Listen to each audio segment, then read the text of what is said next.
É muito sério o que a gente está tratando aqui hoje. Parece que é algo simples, porque já há muitos anos é trabalhado, né, sobre teologia bíblica, teologia sistemática, natural e etc.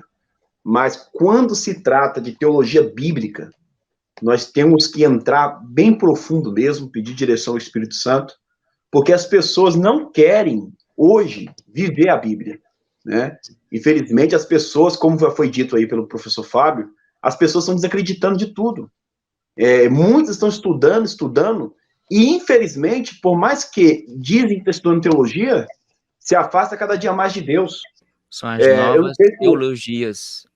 Então, eu vou até perguntar para o senhor, professor Marcos, a respeito dessas pessoas, já que é teologia bíblica que nós estamos trabalhando, como que pode as pessoas estudar e desacreditar, por exemplo, eu já entrei em grupos assim no WhatsApp e tive que sair urgente porque não teve acordo. Mesmo você tentando pregar a verdade, as pessoas estão desacreditando, falando que, por exemplo, o livro de Jó é um livro fictício e por aí vai. Isso é teologia. Que teologia que eles estão estudando a respeito? É falta de temor a Deus? Como explicar isso aí? Bela e importante pergunta, meu amado. Eu acho que é uma pergunta fundamental, porque veja só, eu sinto isso, né? Assim, quem é amante da palavra de Deus, ele é dependente da palavra. Ele é dependente dessa palavra. O que vem posterior a ela é só complementar. Ela não pode ser feita como base. Então, o que acontece? Até antes de responder essa pergunta a você, eu me lembrei de um versículo bíblico, quando o irmão Amém. Fábio estava falando, de uma seita, do docetismo, que estava surgindo no primeiro século. Lembrei agora. E eu me lembrei de João, quando falou aqui em João, 1 João 4:1, ele diz: Amados, não acrediteis em qualquer espírito, mas avaliai, ó o novo bereano aqui, ó, avaliai se os espíritos vêm de Deus, porque muitos falsos profetas têm saído pelo mundo. E isso é uma realidade perene, atual. Assim conheceis o Espírito de Deus. Todo espírito que confessa que Jesus Cristo veio em corpo é de Deus. Olha o que ele acrescenta mais. E todo espírito que não confessa Jesus não é de Deus, mas é o espírito do anticristo, a respeito do qual tendes ouvido que havia de vir e agora já está no mundo. Meu irmão, aqui é o docetismo.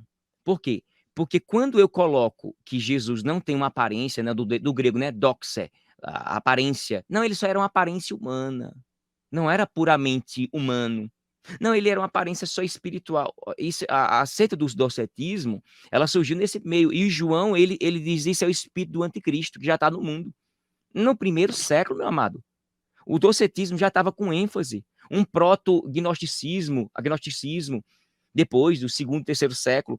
Aqui é a prova cabal. Ó, todo espírito que confessa que Jesus Cristo veio em corpo é de Deus. Ou seja, Jesus veio em corpo, tem uma natureza divina. Porque o que Jesus fez, as seitas daquela época, é diferente das de hoje. Elas querem, eu acho interessante fazendo essa contextualização. As seitas atuais não acreditam na divindade de Jesus. E as seitas do primeiro século não acreditavam na humanidade de Jesus. Por quê? Porque o negócio era real. Foi fora do comum. É melhor apelar a dizer que Jesus era um mágico, um encantador, ou qualquer outra coisa, menos admitir que ele fazia milagres. Ele era o filho de Deus, filho do homem. Então, entrando na sua pergunta, novas teologias surgiram, meu amado. Eu vejo muita gente, eu comprei um livro de teologia, e tem cuidado. Por quê? Que tipo de teologia? Não é a mesma coisa, não. Não, meu querido. Eu tenho bem uns 500 tipos de livros aqui, desculpa a hipérbole, de teologia, e eu não vou comungar de todas elas, não. Eu consumo a Bíblia aqui, pego uma teologia que é conforme a minha igreja prega, arminiana, wesleyana, pentecostal, e vou me engajar ali, no continuismo. Ah, eu sou cessacionista. Amém, vá com Deus, meu amado. Tem que te respeitar, mas me respeite também. Agora, tem crente, meu amado, que começa a pegar todo tipo de teologia, aí vai se perder no mundo. Eu conheço pessoas que saíram. Por quê? Porque não tem raiz, não tem experiência com Deus. Primeiro, não tem experiência com Deus. Segundo, não tem raiz bíblica. Aí, quando vai entrar numa academia teológica e não sabe o que está acontecendo, Como assim não sabe? Desde do século XV, XVI em diante, até o século XVII, XVIII, começou a surgir novas teologias. A fé que veio da Alemanha, Martinho Lutero, que trouxe a fé para a Alemanha, essa fé foi corrompida. Nós temos novas teologias. E essas teologias trouxeram o ceticismo, o existencialismo, Kierkegaard, Barth, Rudolf Bultmann, um teólogo bacana, todo mundo tal, mas ele não acredita em milagres. Aí eu vou consumir a sua teologia? Quem for um crente que não tem maturidade suficiente, vai consumir todo tipo de teologia e vai dizer, gente, ele não acredita em milagre, não.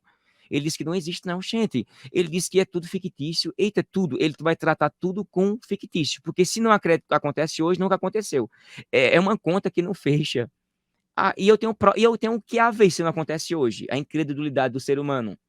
A sua intimidade ela é mais materialista, monelista. Não está nem aí. Então, meu amado, sabe como é que uma pessoa se desvia do caminho do Senhor? Comprando todo tipo de livro sem saber a sua procedência. Consumindo todo tipo de teologia. Cuidado com a teologia que você está escutando, meu amado, alimentando. Porque teologia afasta crente que não tem intimidade com Deus, com a palavra verdadeira. Então eu conheço muita gente. Bicho, eu fiquei traumatizado porque o teólogo disse que não existe milagre. Aí tu acreditasse nele. Mas ele tem 2 doutorados. E daí? Ele pode ter 10. Ele pode ter 30. Problema dele se ele não teve intimidade com Deus. Porque Deus faz milagres, sim. E fez e faz. E fará. Aí a pessoa fica assim, aí pega uma teologia e se corrompe, meu amado. Começa a vender suas bibliotecas todas, por quê? Porque encontrou 20 teologias que estão dizendo lá que não existe milagre, que o número 40 era fictício. Eu vi um teólogo recentemente dizendo assim, Jesus era burro. Aí eu olhei, eu disse assim, essa mula é quem tá falando? Porque nem doutores céticos da teologia liberal falaram isso, mas agora a última cocada da terra está dizendo isso. Aí porque ele não era analfabeto, ele não sabia dizer o que é. Qual teologia? Nem aquele. Eu esqueci agora o nome alemão, né? Schweitzer, eu me esqueci o nome dele. Nem foi ele falou, outros teólogos liberais, sobre essa questão de Jesus, que era analfabeto, que Jesus não sabia ler, que não sei o quê, que um monte de asneira, que não existe milagre, que não existe um monte de coisa. Por quê? Porque muitos doutores estão dando, nós estamos dando crédito, nós no sentido geral, não nós, eu e você. Nós no sentido, a maioria está se consumindo literatura corrompida. Eu pego o livro, eu sei consumir Barth, eu sei consumir Bultmann, eu sei consumir Soren Kierkegaard, mas eu vi um teólogo há ano passado, um mestre, doutor, disse assim, eu concordo com Soren Kierkegaard, o pai do existencialismo, né?